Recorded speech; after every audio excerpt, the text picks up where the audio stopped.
ನಿರೀಕ್ಷೆ ನಿಜ ಆಗ್ತಾ ಇದೆ. ಈಗ ಆಲ್ರೆಡಿ ಕೌಂಟಿಂಗ್ ಈಗಾಗಲೇ ಶುರುವಾಗಿದೆ. ಸುಮಾರು ಒಂದು 12 ಗಂಟೆ ಅಷ್ಟೊತ್ತು ಒಂದು ಕ್ಲಾರಿಟಿ, ಒಂದು ಕ್ಲಿಯರ್ ಪಿಕ್ಚರ್ ಸಿಗುತ್ತೆ. ಇದು ಒಂದು.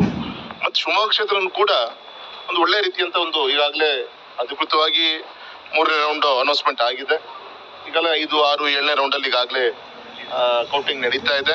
ನಮ್ಮ ನಿರೀಕ್ಷೆ ತಕ್ಕಂತೆ ಲೀಡಲ್ಲಿ ಇವತ್ತು ಆಗ್ತಾ ಇದೆ. ವಿಶ್ವಾಸ ಇದೆ ಒಂದು ಒಳ್ಳೆ ಅಂತರದಿಂದ ಸಂಪೂರ್ಣವಾಗಿ ಕೌಂಟಿಂಗ್ ಆದ್ಮೇಲೆ ನಮ್ಮ ನಿರೀಕ್ಷೆ ತಕ್ಕಂತೆ ಒಳ್ಳೆ ಅಂತರದಲ್ಲಿ ನಮ್ಮ ಕ್ಷೇತ್ರ ಜನ ಆಶೀರ್ವಾದನ ಮಾಡ್ತಾರೆ.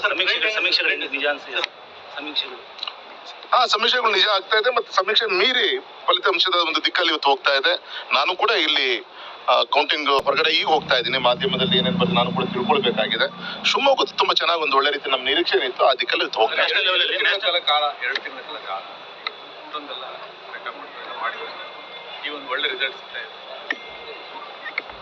ಸಹಜ, ಚುನಾವಣೆ ಮುಗಿಯೋರು ಕೂಡ ಸವಾಲಿದ್ದೇ ಇರುತ್ತೆ. ಆ ದಿನದಲ್ಲಿ ನಡೆಯುವಂತ ಘಟನೆಗಳು, ರಾಷ್ಟ್ರದಲ್ಲಿ, ರಾಜ್ಯದಲ್ಲಿ, ಕ್ಷೇತ್ರದಲ್ಲಿ ಆಗುವಂತ ಚರ್ಚೆಗಳು, ಅವೆಲ್ಲದೂ ಕೂಡ ಚುನಾವಣೆ ಮೇಲೆ ಪರಿಣಾಮ ಬೀರುವಂತದ್ದು ಸಹಜ.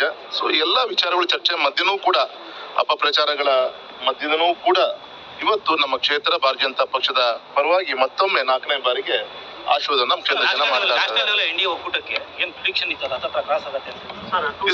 It's too early. ನಾನು ಕೂಡ ಈ ಕೌಂಟಿಂಗ್ ಹಾಲಿಂದ ಹೊರಗಡೆ ಹೋಗ್ತಾ ಇದ್ದೆ. ನಾನು ಕೂಡ ಮಾಧ್ಯಮದ ಮುಂದೆ, ಟಿವಿ ಮುಂದೆ ನೋಡಿಕೊಂಡು ನಮ್ಮ ಪಕ್ಷದ ಕಚೇರಿ ಹೋಗಿ ಚರ್ಚೆ ಮಾಡಿ ಆಮೇಲೆ ನಿಮ್ಗೆ ಪ್ರತಿಕ್ರಿಯೆನ ಕೊಡ್ತೀನಿ.